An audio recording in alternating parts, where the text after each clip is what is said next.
Hey, what's up guys? This is Anthony from Anthony's Customs, and for this review, we are finally looking at the Marvel Legends 20 Years Toad figure, which I know a lot of you have been asking me, hey, can you please review this? Please review this. Will you review this? Are you going to review this? I've had it for a while, I just haven't gotten around to doing it because I didn't know it was that, like, I figured most people are just going to buy it. Like, there's no real other option, so the review's not ultimately necessary, so I've just been putting it off. But here we are, we're reviewing it. There's a lot to like about this figure.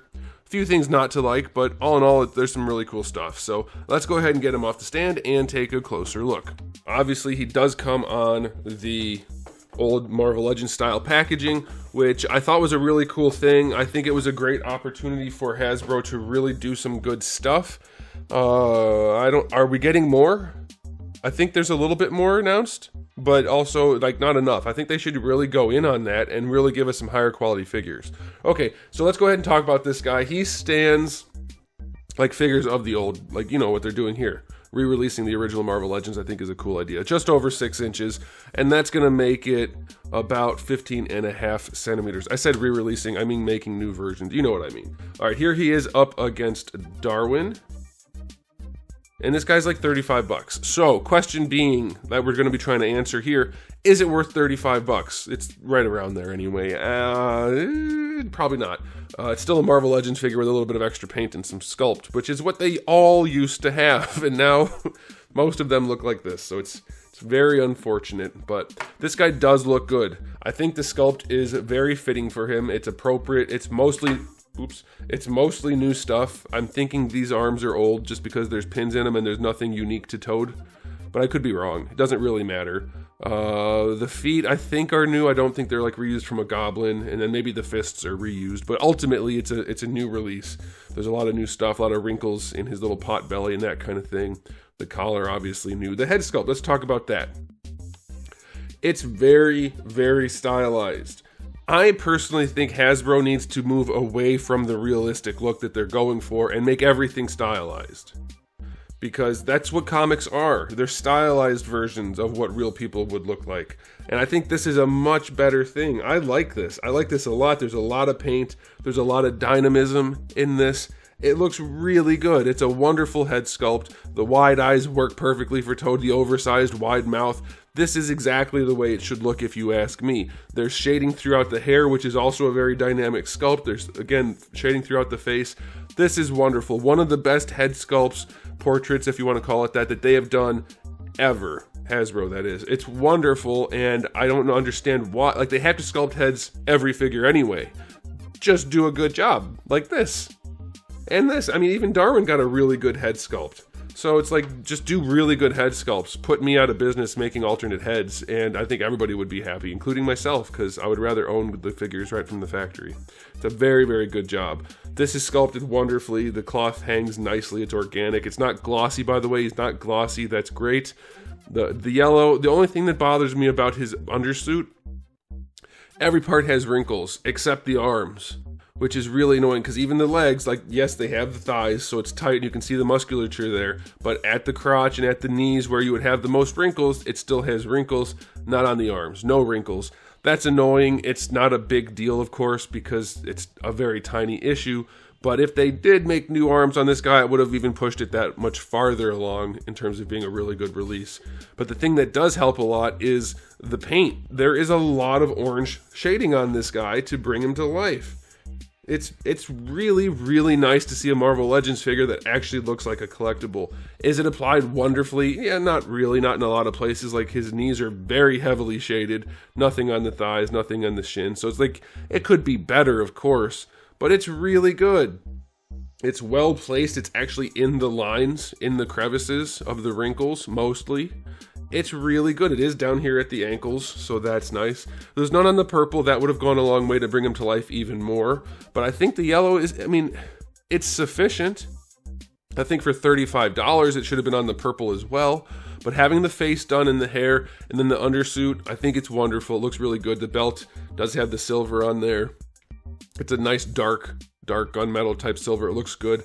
I think this is a really well-composed figure. Again, for the price point, should have had paint on the purple too, but for regular Marvel Legends standards, this is exceptional. So I'm going to give his aesthetic rating a really high 9.5 out of 10. A lot of new parts and a lot of high-level execution, relatively speaking. Very, very pleased with this. Now, as far as accessories go, we get the 2 fist hands. That's fine. We get the 2 open hands, like wall-crawling hands, because that's what they are. That's fine. It's okay. We get his 2 little toads, which are surprisingly well done. And they're actually lumpy, so they are toads, not frogs. And so that's really cool. We have the alternate head. Again, very well done. Very stylized, very dynamic. It looks awesome. I'll take that the tongue isn't wired, but I think a bendy tongue would have been really good. Like, that would have really pushed it over. But this is still good. So those are good accessories. And then we get this. To me, this is just such a waste of budget. The cards aren't big. Like, Toad's small, so it's not as bad. But the cards aren't really that big. And yeah, you can flip it around to have the thing, but it didn't look good for Cap or Hulk, so you're not going to use it for Toad either. And this thing not being painted and just being a really chintzy piece of crappy plastic, waste of budget if you ask me. Either make it bigger and nicer or give us more accessories. Just don't bother. I can't imagine anybody's using these. Second question of the day. Are you using these for Hulk, Cap, or Toad? To me, they're absolutely worthless. So, accessory-wise, not counting that, 9 out of 10. Really good accessories, but since that was included rather than other accessories that would have been good, or a bendy tongue, I'm going to knock it down to 7 out of 10 just because at $35, this crappy backdrop and plastic piece are not good enough. Okay, let's talk about the articulation. Surprisingly, it's not a double ball peg, which I really, really would have liked, but this will work, and this does give him the ability to break his neck. Oops, maybe he can't. So the hinge, obviously, it goes unnaturally far back that you couldn't do normally. His hair kind of binds. But for Toad, that's actually a good thing, because he would be unnaturally flexible and lean his head back while he's hunched over. So I like this articulation for this guy. I still would have preferred double ball peg just to get a little bit more nuance. It does lean forward. Side to side, he can't lean side to side, and that's why I would have liked the double ball peg. You can rotate, obviously, but no leaning, and that's, to me, I'll take the leaning side to side for way better nuance than to be able to crank his head all the way back, but that's up to you. You can decide if you care about that. Butterfly joint is reasonably useful. I don't know if it's one of the ones that can be trimmed to be better, but it's okay. It's a little floppy, but it's not terrible. Shoulder joint itself can go up better than horizontal, so that's pretty good. Rotation is fine. This will flex enough that it'll take a little bit of adjusting, but it's fine. So you get your full rotation. Bicep swivel is fine. Double jointed elbow works no problem. That's all good. Wrists have a swivel and a hinge. These are floating pieces, so that's fine. You don't really need the hinge, but you will on the wall crawling hands. Diaphragm joint on this guy. Is it any good? Let's see. Goes back a little bit. Sculpt should have been smooth. There's no reason to have that extra ridge where the 2 parts are. I mean, it's cheaper to do it this way because it takes less work. You just sculpt it and then cut it. But I think adding the wrinkles up into that would have been way nicer and taken almost no effort. So that's super annoying. I'm sure the sculptor was like, I can do that, and the people in charge were like, no, don't. It doesn't lean forward for crap. So that sucks. So the diaphragm joint is relatively limited forward and back. Side to side, reasonably good. I'll take that. You get your rotation out of it, that's fine. This reverse ab crunch, which is always a bad idea, by the way, it leans a little bit back, so that'll help. It's not great. Again, no wrinkles sculpted at the bottom. No reason for that. You can sculpt wrinkles on that. They didn't. It gives him a real potbelly type look when he leans back. Leaning forward, incredibly limited. Very, very limited. So this guy's not doing any real good crouch poses. That's as far as he can lean forward above the waist, which is very limited for no reason. You've got 2 joints in his torso and he's not even going 45 degrees.